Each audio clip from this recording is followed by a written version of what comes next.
Hello good friend, do you consider wild animals to be your friends? Or perhaps even think they're inclined to indulge you with reciprocal altruistic friendship? If so, let me assure you that you couldn't be any more wrong. Walk with me through this ranking of animals that cause the most fatality for humans.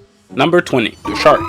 An oversized fish with the illegal and unregistered possession of hundreds of lacerated teeth in its skull, each one of them having tremendous enthusiasm toward meat consumption. Sharks can identify a drop of blood dripped a quarter of a mile away. Despite those disturbing facts, humanity, illuminated by a peculiar spark of wisdom, thought it would be amusing to ride on a piece of wood in their neighborhood. They cause 4 deaths every year.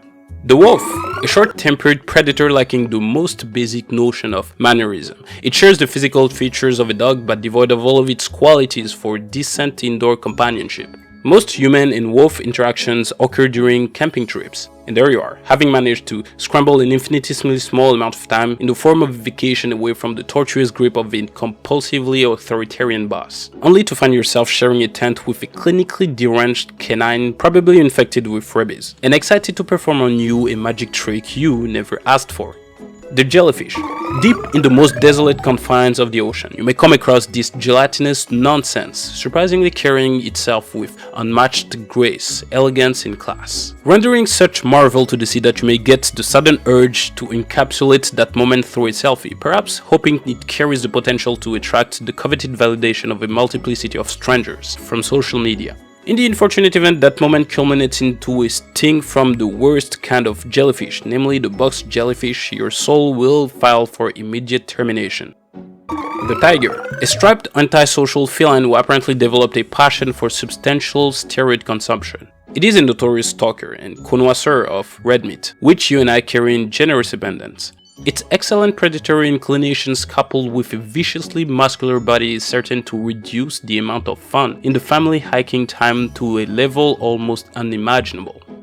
The bee, a small pollinating fly not particularly committed to gratuitous violence. But if you happen to approach the honeycomb, you may find out at your own convenience that they are extremely patriotic and would go the extra mile to protect the queen in the comb. You may find your delicate skin punctured in numerous occasions, potentially leading to an anaphylactic shock and sudden death. The lion, a brolic feline monstrosity similar in many ways to its aforementioned cousin, the tiger. The lion lives in a harsh environment. Its food choices include prey like the buffalo, a bitter, vindictive, steroid-fed cattle determined to involve its horn into wide sequences of homicidal rampage. What would you suppose the king of the jungle would do if it comes across a more cooperative type of food, say a human? A bipedal creature with the bite force of a kitty cat, the running speed of a proverbial snail, and the combative spirit of an indoor houseplant. Lions claim 100 human lives every year.